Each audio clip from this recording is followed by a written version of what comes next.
मेरे प्यारे दोस्तों, बहुत बहुत स्वागत है आपका हमारे चैनल अतुल क्लासेस में। I am Atul Shrivastava, educator, mentor and career coach. Today I am going to discuss second lecture in accountancy. आप लोग अकाउंटेंसी अगर सीखना चाहते हैं तो हमारे चैनल के साथ जुड़े रहिए। ये हमारा दूसरा लेक्चर है अकाउंटेंसी का, जिसके अंदर हम लोग बात करेंगे आज अकाउंटिंग टर्मिनोलॉजी की। अकाउंटिंग में कुछ अच्छे टर्म्स हैं जिनको अगर आप पहले से समझ लेंगे तभी अकाउंटिंग के आगे के वीडियोस आपको समझ में आएंगे, आगे की क्लास आपको समझ में आएगी। तो आज हम लोग कुछ टर्मिनोलॉजी पे ही बात करेंगे कि कौन कौन से टर्म्स हैं जिससे अकाउंटिंग हम लोग सीख सकते हैं। तो सबसे पहले तो बेसिक टर्म की बात करेंगे। देखिए, अकाउंटिंग का हमने पहले लेक्चर में हिस्ट्री बताई और हिस्ट्री ये बताई कि बिजनेसेस ऐसे बने और जब बिजनेसेस डेवलप हुए तो अकाउंटिंग की ज़रूरत हुई। अब business is the base of accounting और accounting is the base of business. अगर बिजनेस है तो अकाउंटिंग है और अकाउंटिंग है तो बिजनेस है। अकाउंटिंग आपको प्रॉफिट और लॉस निकाल के देगा, एक रिपोर्ट मेंटेन करके देता है। और बिजनेस बिजनेस उसी के बेस पे डिसीजंस लेते हैं, फ्यूचर के डिसीजंस, पास्ट के डिसीजंस देखते हैं कि गलत थे कि सही थे और उसके अकॉर्डिंग अपने बिजनेस को ग्रोथ देते हैं। तो अकाउंटिंग कहीं ना कहीं एक रिपोर्ट है, एक कह सकते हो कि अकाउंटिंग एक डॉक्टर भी है जो टेस्ट करता रहता है टाइम टू टाइम कि आपका बिजनेस किस लेवल पे है, कैसे इम्प्रूव करेगा। सारी बातें बिजनेस की फॉरकास्टिंग अकाउंटिंग के थ्रू ही होती है। तो अकाउंटिंग जो प्रोफेशन है वो रियली बहुत ही वंडरफुल प्रोफेशन है। अगर दोस्तों आप भी इस प्रोफेशन से जुड़े हुए हैं तो अपने आप को सौभाग्यवान समझिए, क्योंकि इस प्रोफेशन में बेरोजगारी बिल्कुल भी नहीं है।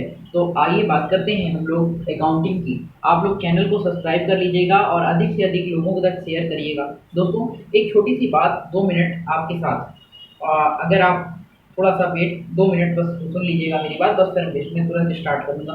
दोस्तों देखिए, ये जो चैनल है वो मैंने अपने लिए नहीं बनाया है। मुझे इस चैनल से बहुत बेनिफिट कुछ नहीं चाहिए।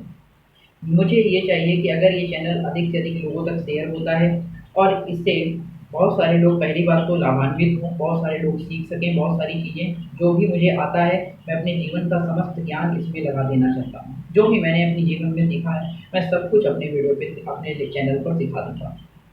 पहली बात। दूसरी बात इम्पॉर्टेंट दोस्तों ये है कि मैं इस चैनल के माध्यम से बहुत सारे लोगों की मदद करना चाहता हूँ दोस्तों, और इसमें मेरा साथ सिर्फ आप देंगे। अगर आपका साथ मिला तो वादा करते हैं एजुकेशन सिस्टम में एक बूम ला के दिखाऊंगा मैं। एजुकेशन सिस्टम में जैसा आप चाहते हो वैसा मैं चेंज करने की कोशिश करूंगा, लेकिन मुझे आपका दोस्तों साथ चाहिए, क्योंकि मैं अपने पर्सनल अपनी लाइफ के लिए मैंने कुछ भी नहीं सोच रखा है कि मुझे मेरी लाइफ में यूट्यूब से बहुत पैसा कमाना है। मुझे जो भी पैसा मिलेगा, जो भी चीज़ें मिलेंगी, मैंने सोचा है कि मैं गरीब बच्चों को बहुत कुछ करूँगा। जैसे कि जो प्राइमरी स्कूल है वहाँ पे जाके गरीब बच्चों को बहुत सारी चीज़ों से मोटिवेशन दूंगा, कुछ इंपॉर्टेंट उनकी बुक्स पे बातचीत करूंगा, कैरियर गाइडेंस दूंगा, जो भी उनके स्कूल में रिक्वायरमेंट है जिसकी उनको कमी महसूस होती है, इन पैसे से उसकी वो मदद करूंगा।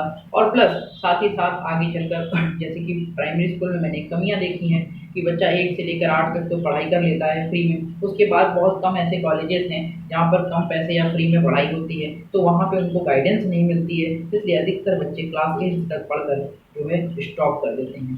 तो मेरे बहुत सारे ऐसे एजुकेशन में मैंने बहुत सारी समस्याएं देखी हैं, मैं इस पर काम करना चाहता हूँ दोस्तों। मुझे अपने लिए कुछ नहीं करना है, तो आप मेरा साथ दोगे तो मैं ज़रूर सोसाइटी के लिए और एजुकेशन सिस्टम में कुछ चेंजेस लाने की कोशिश करूँगा। आइए दोस्तों, अब आप बात करते हैं हम लोग अकाउंटिंग के अंदर अकाउंटिंग टर्मिनोलॉजी की। मैंने कहा कि बिजनेस, दोस्तों बिजनेस है तो अकाउंटिंग है, तो क्यों ना पहले बिजनेस की डेफिनेशन ही सीख लेते हैं, है ना। तो यहाँ पे हेडिंग आप डाल दीजिए अकाउंटिंग टर्मिनोलॉजी। Accounting terminology.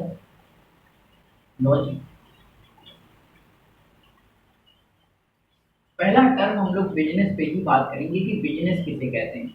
यहीं से आप लोग अपने नोट्स बनाना शुरू करेंगे। अगर आप सीए फाउंडेशन में हैं, फर्स्ट ईयर में हैं, इंटरमीडिएट में हैं, आप किसी भी क्लास में हैं, वन डे गवर्नमेंट एग्जाम देना चाहते हैं, यहीं से नोट्स बनाइए। बीएड एंट्रेंस देना चाहते हैं, सब में आपको मेरे क्लास से ही नोट्स मिलेगा। बीएचयू का एंट्रेंस देंगे, बीएचयू ऑनर, बीकॉम ऑनर करना चाहते हैं तो यहीं से आपको नोट्स मिलेगा। तो प्रॉपर यहीं से नोट्स मेंटेन करते चलें। बिजनेस किसे कहते हैं, तो बिजनेस की डेफिनेशन क्या है दोस्तों? Any continuous activity, any continuous activity with respect to earn a profit.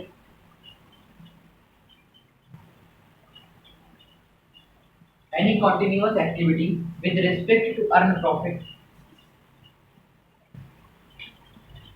is called business. तो दो बातें दोस्तों आपने इसमें देखी। पहली बात क्या देखी कि कोई भी कॉन्टिन्यूअस अगर एक्टिविटी है, कोई भी कॉन्टिन्यूअस अगर एक्टिविटी है और लाभ कमाने के उद्देश्य से की जा रही है with respect to earn profit is called business. जैसे कि मैं डेली, आप अगर कहीं पर पढ़ा रहा हूँ, कोचिंग पढ़ा रहा हूँ और डेली जा रहा हूँ, या कोई मेरी शॉप है, मैं डेली समय पे खोल रहा हूँ, प्रतिदिन अपनी शॉप में जा रहा हूँ, मेरा स्कूल है, मैं डेली अपने स्कूल को डेली खोल रहा हूँ, डेली जा, तो कोई भी continuous activity that is called लाभ अगर उससे मिल रहा है, प्रॉफिट अगर उससे हो रहा है, दैट इज कॉल्ड बिजनेस। अब ये जो बिजनेस की डेफिनेशन हुई दोस्तों, ठीक है, बिजनेस का टर्म यही है। अब अगला अगला टर्म है हमारा एक्सपेंस।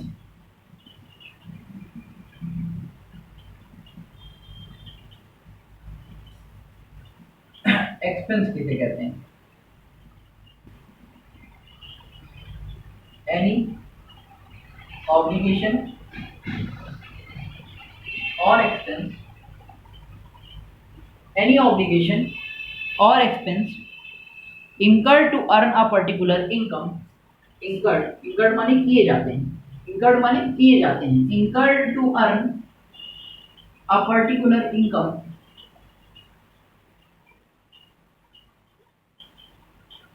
is called expense। दोस्तों एक्सपेंस क्या है कि कोई भी ऑब्लिगेशन या एक्सपेंसेस जो किए जाते हैं, ऑब्लिगेशन माने होता है दायित्व, जो पे किए जाते हैं, या एक्सपेंस पे किए जाते हैं किस लिए? To earn a particular income, कुछ इनकम कमाने के लिए, तो वो एक्सपेंस कहलाते हैं। ठीक है,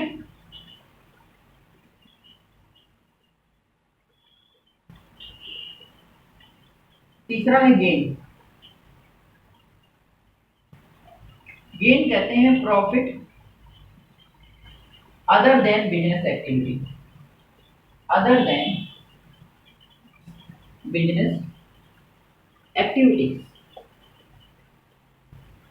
हमारा दोस्तों कुछ बिजनेस नहीं भी होता है और फिर भी हमें प्रॉफिट हो जाता है। जैसे कि मान लीजिए हमारी परफ्यूम की दुकान है, या हमारा मोबाइल का शोरूम है, या कोई भी ऐसी शॉप है, हमारा मोबाइल बेचना ये हमारा बिजनेस है, कि हमारी मोबाइल की दुकान है, हम मोबाइल बेच रहे हैं, मोबाइल हमारा बिजनेस है।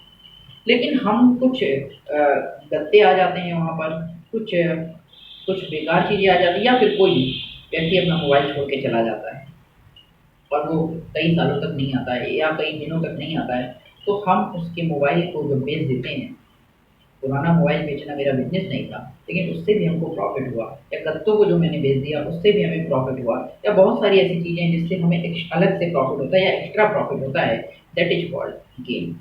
Extra profit is called gain, profit other than business activities is called gain. बात समझ में आ गई?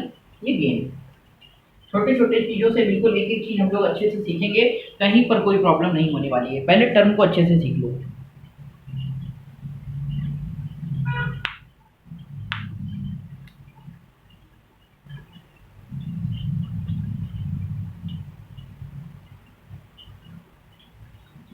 अब बात करते हैं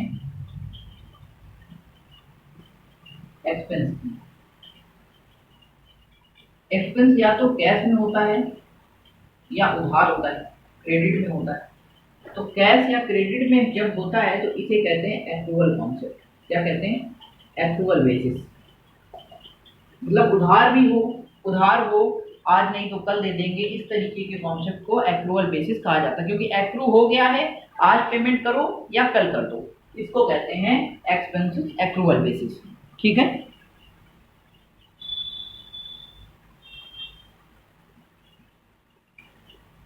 इनकम, इनकम का मतलब रिसीवेबल्स और अर्निंग्स, रिसीवेबल्स और earnings in cash from main activities, in cash from main activity. Business. Business की मेन एक्टिविटी से जब इनकम और अर्निंग होती है तो इसे मतलब रिसीव होता है कोई पैसा या फिर अर्निंग होती है तो इसे इनकम कहा जाता है। ये इनकम है,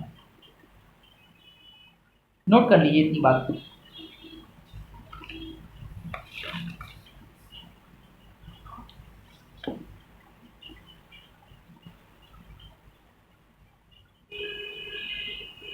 अब बात करेंगे डेबिट और क्रेडिट की। इनसे क्वेश्चन बनेंगे तो आप अच्छे से कर पाएंगे। डेबिट एंड क्रेडिट, तो ये अकाउंटिंग के दो बेसिक मेन टर्म हैं, इनको आपको पता रखना है। डेबिट, ये लिखो डेबिट, और इसे लिखो क्रेडिट। दोस्तों डेबिट को डी आर से लिखते हैं, डी आर, और क्रेडिट को सी आर लिखा जाता है, सी आर। तो डेबिट जो शब्द है वो डेबियर शब्द से बना है, डेबियर। डेबियर शब्द लैटिन भाषा का वर्ड है, लैटिन लैंग्वेज का वर्ड है, लैटिन से लिया गया है। और ये क्रेडियर से बना है, क्रेडियर, ये भी लैटिन से लिया गया है, ये भी बात आपको पता होनी चाहिए। डेबियर एंड क्रेडियर,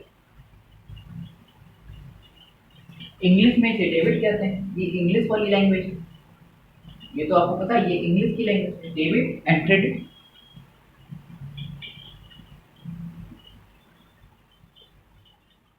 इसको हिंदी में क्या कहते हैं, हिंदी में समझ लीजिए। हिंदी में क्या कहते हैं, हिंदी में कहते हैं ऋणी, ऋणी, या नाम कहते हैं, नाम, नामी। कभी कभी नामी लिखकर आ जाए तब भी मान लेना। हिंदी में इसको धनी कहते हैं, धनी। क्रेडिट मानी क्या होता है, धनी, खाता धनी हो गया। और दूसरा जमा, हिंदी में जमा कहते हैं। इस तरीके से डेबिट और क्रेडिट के टर्म को आप अच्छे से समझ लीजिए, पेपर में आए तो कर लेना, ठीक है। चलिए इसके बाद हम लोग बात करते हैं अगली टर्म की, वो है ट्रांजैक्शन। ट्रांजैक्शन से बहुत सारा सामना होगा आपका। अब बात करेंगे ट्रांजैक्शन की। ट्रांजैक्शन माने दोस्तों होता है लेन देन। भाई दिन भर में व्यापार के अंदर बहुत सारे लेन देन होते हैं, माल खरीदा, माल बेचा, उधार आया, उधार गया, उधार किसी का पैसा चुकाया, किसी से पैसा मिला, एडवांस मिला, इस तरीके से दिन भर बहुत सारे लेन देन होते हैं। और इन लेन देनों का जब हम रिकॉर्डिंग करते हैं जिससे कि हम सही प्रॉफिट या लॉस निकाल सकें, तो इन्हीं लेन देनों को ट्रांजैक्शन कहते हैं, ठीक है, इन्हें ही ट्रांजैक्शन कहते हैं। और मॉनेटरी में इनकी वैल्यू होती है, इन्हें ट्रांजैक्शन कहा जाता है। तो ट्रांजैक्शन तीन नेचर के होते हैं दोस्तों, एक नॉमिनल, एक रियल और एक पर्सनल। ट्रांजैक्शन तीन नेचर के होते हैं। Nature, nature of, nature of, nature of transactions. तो ट्रांजैक्शंस तीन नेचर के होते हैं, पहले ये पता होना चाहिए। और इन्हीं तीन नेचर के अकॉर्डिंग हम इनको रूल में फिट करते हैं। तो पहला नेचर है पर्सनल नेचर के ट्रांजैक्शन मिलेंगे आपको, पर्सनल नेचर। दूसरा आपको मिलेगा transaction real nature, real nature के ट्रांजैक्शन मिलेंगे। और तीसरा मिलेगा आपको नॉमिनल नेचर, इस पर विस्तार से चर्चा करेंगे हम, नॉमिनल नेचर। इस तरीके से तीन तरीके के ट्रांजैक्शंस आपको मिलते हैं। पर्सनल नेचर में पर्सन की बात होती है, पर्सन की बात होती है, पर्सन्स आते हैं अलग अलग तरीके। पर्सन का मतलब हम आगे बताएंगे कि पर्सन का मीनिंग क्या होता है। रियल नेचर में आपकी दोस्तों एसेट्स आती हैं। रियल नेचर में क्या आती है, एसेट्स आती हैं, एसेट्स, ASSETS, एसेट्स आती हैं, ये रियल नेचर में होता है। एसेट्स भी दो तरीके से बिजनेस में आती है, एक तो कैश में आती है और एक क्रेडिट में आती है, किसी पर्सन से आती है उधार। तो कैश और क्रेडिट दो तरीके से बिजनेस में एसेट्स आती हैं। एसेट्स कौन कौन सी होती है, जैसे फिक्स्ड एसेट्स कोई भी होती है, fixed assets, cash, stock, machine, land, ये सब फिक्स्ड एसेट्स हैं। मशीन और लैंड क्या है, ये फिक्स्ड एसेट्स हैं। इन्वेस्टमेंट भी हमारा आता है, इन्वेस्टमेंट इसमें आता है, इन्वेस्टमेंट नोट भी करते जाइएगा आप बिल्कुल आराम से, इन्वेस्टमेंट आता है, ठीक है। अगला है आपका नॉमिनल नेचर। इसके अंदर क्या क्या आता है, expense, income, profit, gain, loss. क्या क्या आता है, expense, income, profit, gain, loss. इससे रिलेटेड जो नेचर होता है ट्रांजेक्शन का उसे कहते हैं नॉमिनल नेचर के ट्रांजेक्शन। ये भी समझ लीजिए, ये नॉमिनल नेचर के ट्रांजेक्शन हैं।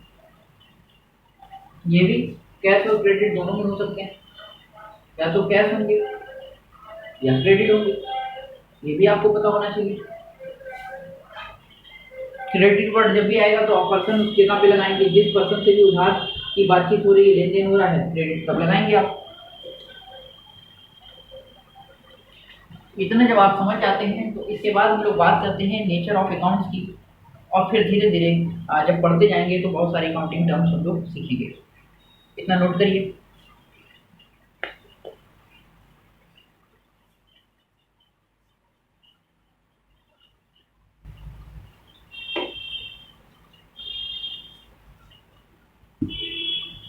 Nature of accounts.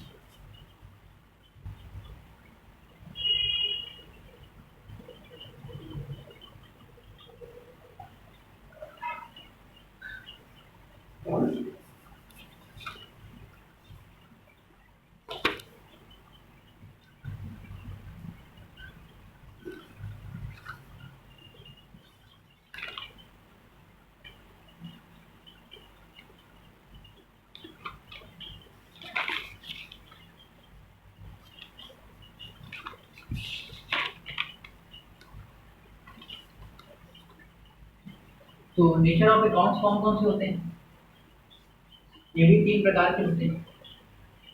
वही बात है, पर्सनल, रियल, नॉमिनल, ये 3 नेचर के अकाउंट होते हैं।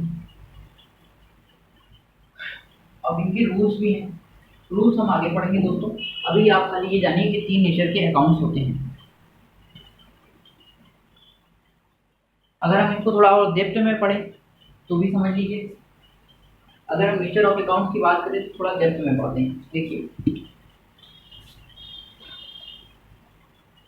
नेचर ऑफ अकाउंट्स, तो पर्सनल अकाउंट,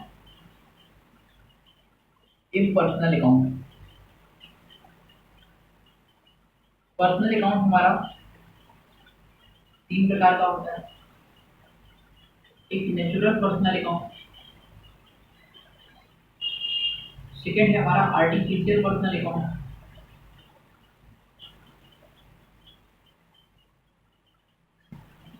और थर्ड है हमारा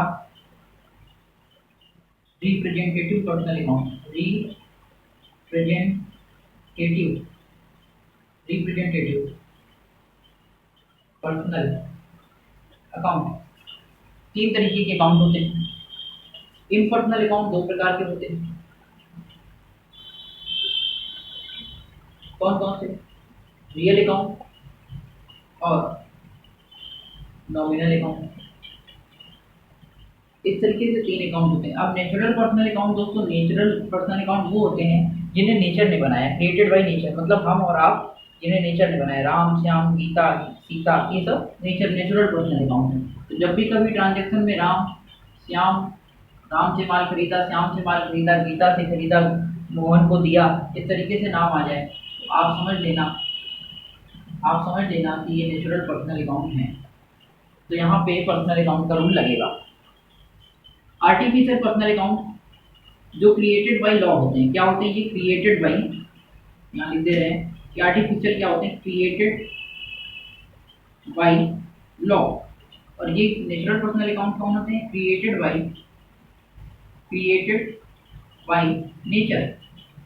इन्हें नेचर बनाती है, क्रिएटेड बाय नेचर, और ये क्रिएटेड बाय लॉ के द्वारा क्रिएट किए जाते हैं। जैसे कोई कंपनी, जैसे कोई ट्रस्ट, जैसे कोई कंपनी, जैसे कोई ट्रस्ट, जैसे कोई बिजनेस, कोई भी बिजनेस है ना, कोई भी बिजनेस हो गया, कोई भी इस तरीके के जितने भी अकाउंट हैं, या फर्म हो गई, फर्म, ये सभी हमारे आर्टिफिशियल पर्सनल अकाउंट हैं। रिप्रेजेंटेटिव पर्सनल अकाउंट जो पर्सन को रिप्रेजेंट करे, है ना, इट रिप्रेजेंट्स पर्सन, खुद पर्सन नहीं होता लेकिन पर्सन को रिप्रेजेंट करता है। It represents person. तो पर्सन को रिप्रेजेंट कैसे करता है? पर्सन को रिप्रेजेंट कैसे करता है, देखिए जैसे कैपिटल अकाउंट, कैपिटल अकाउंट, इसके बाद एक्रूड, जब एक्रूड वर्ड आ जाए, accrued income, outstanding, outstanding expenses, outstanding expenses ये भी हमारा पर्सनल है। और इसके बाद और भी है, जैसे प्रीपेड लग जाए किसी शब्द के आगे, प्रीपेड एक्सपेंसेस, प्रीपेड एक्सपेंसेस, ये सभी हमारे कौन से अकाउंट हैं, रिप्रेजेंटेटिव पर्सनल अकाउंट, क्योंकि ये पर्सन को रिप्रेजेंट करते हैं, खुद पर्सन नहीं होते लेकिन पर्सन को रिप्रेजेंट करते हैं। रियल अकाउंट, रियल अकाउंट आप पढ़ चुके हैं कि जितनी भी एसेट्स होती हैं उससे रिलेटेड अकाउंट रियल अकाउंट होता है। Nominal account, profit, loss, gain, income और एक्सपेंस से रिलेटेड होता है, एक्सपेंस से रिलेटेड होता है, नॉमिनल अकाउंट कहलाता है। तो दोस्तों ये पूरा अकाउंट्स का आपको नॉलेज होना चाहिए, क्योंकि इसी के बेसिस पर हम लोग अकाउंटिंग करेंगे। आपको ट्रांजैक्शन का नेचर पता होना चाहिए कि किस नेचर का ट्रांजैक्शन है। अगर आपको नेचर समझ में आ गया तो उसी का रूल लगाएंगे आप। अगर पर्सनल अकाउंट का नेचर है तो पर्सनल अकाउंट का रूल लगेगा, रियल अकाउंट का नेचर है तो रियल अकाउंट का रूल लगेगा, और नॉमिनल अकाउंट का नेचर है तो नॉमिनल अकाउंट का ट्रांजैक्शन में रूल लगेगा। तीनों के रूल अलग अलग हैं और उन रूल को सीखकर ही हम लोग रिकॉर्डिंग करते हैं, यानी ट्रांजैक्शन का डेबिट और क्रेडिट करते हैं।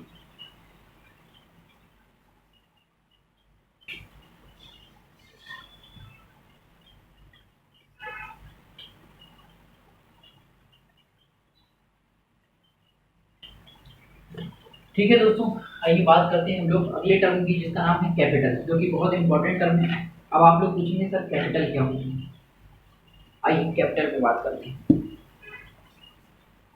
कैपिटल, तो कैपिटल कंट्रीब्यूट की जाती है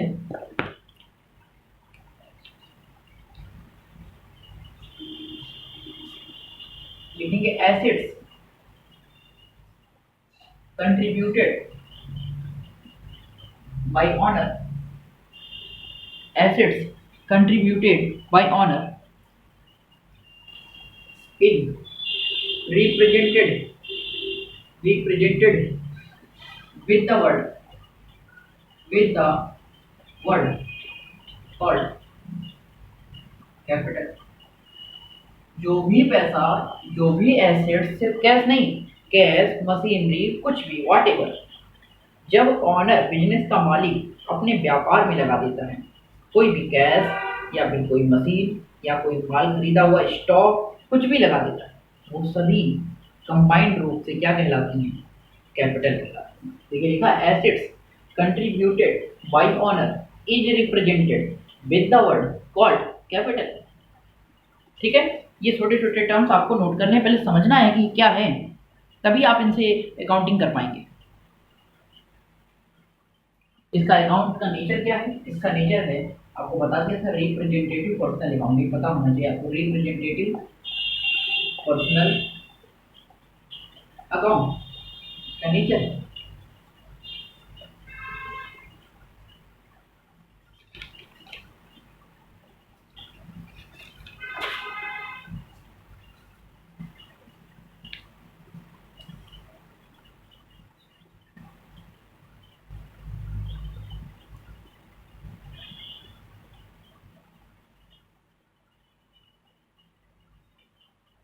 गुड्स क्या होता है,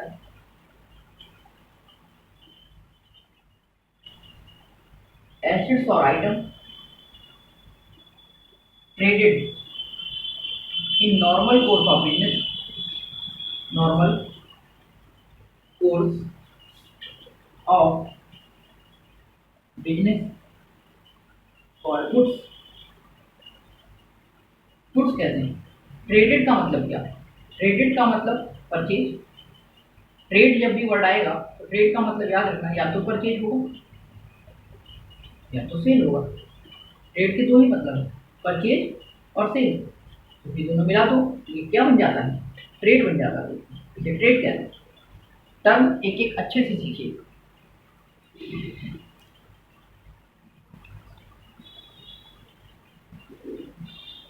अगला वर्ड है स्टॉक। कभी कभी स्टॉक वर्ड यूज करेंगे, आपको पता नहीं चलेगा, तो स्टॉक की मेन डिफिनेशन समझ लीजिए, कलेक्शन ऑफ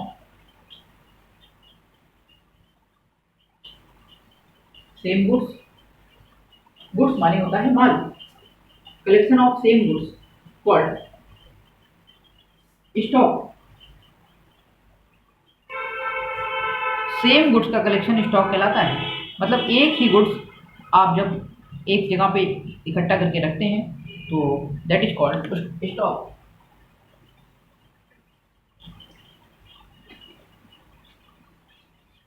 ठीक, अब एक वर्ड और है इन्वेंट्री। इन्वेंट्री, स्टॉक और इन्वेंट्री में अंतर पता होना चाहिए, पेपर में आता है, पूछा जाता है। तो कलेक्शन ऑफ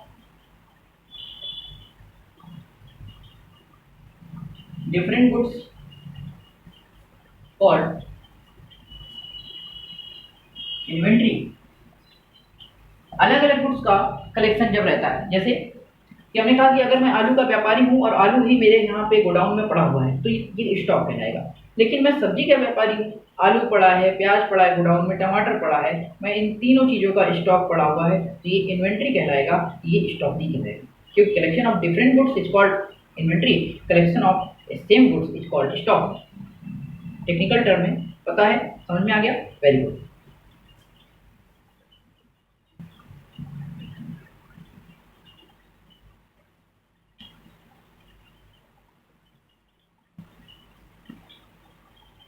आइए इन्वेंट्री के बारे में थोड़ी बात कर लेते हैं। इन्वेंट्री को अलग अलग जगह पे क्या क्या बोलते हैं इन्वेंट्री।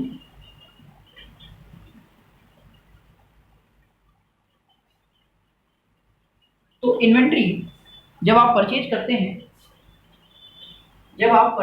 हैं, तो इसे इनफ्लो ऑफ गुड्स बोलते हैं। क्या बोलते हैं? Inflow of goods.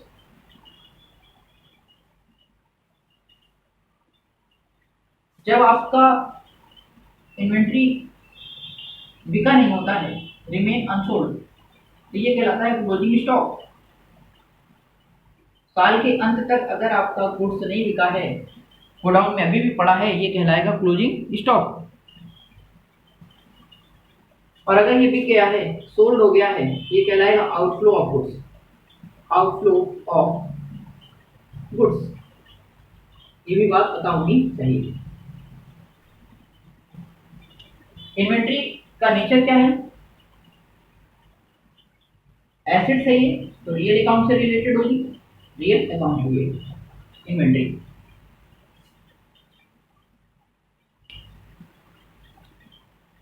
नेक्स्ट है डेटर, अगला टर्म। चलिए नेक्स्ट टर्म कुछ ज्यादा हो जाएगा, आज के लिए इतना ही। नेक्स्ट टर्म में हम लोग सीखेंगे कुछ और भी बचे हुए टर्म्स, और उसके साथ साथ ही हमारा ये टर्मिनोलॉजी अकाउंटिंग का कंप्लीट हो जाएगा। और क्योंकि वीडियो थोड़ा लंबा हो रहा है तो फिर हम लोग नेक्स्ट वीडियो में सीखेंगे कि डेटर कैसे कहते हैं, क्रेडिटर कैसे कहते हैं, क्योंकि इनकी अकाउंटिंग बहुत जरूरी है सीखना। डेटर और क्रेडिटर के बारे में आपको जानना बहुत जरूरी है। लोग बहुत कंफ्यूज होते हैं डेटर और क्रेडिटर में। तो दोस्तों अब आपको हमारे चैनल से बहुत अच्छे से प्रॉपर तरीके से सीखने को मिलेगा, तो बिल्कुल भी घबराने की जरूरत नहीं है। अकाउंटिंग के नोट्स मेरे चैनल से बनाइए और अच्छे से परफॉर्म करिए और रिजल्ट लेकर आइए। तो ठीक है, चैनल के साथ बने रहिए। तब तक के लिए जय हिंद, जय भारत।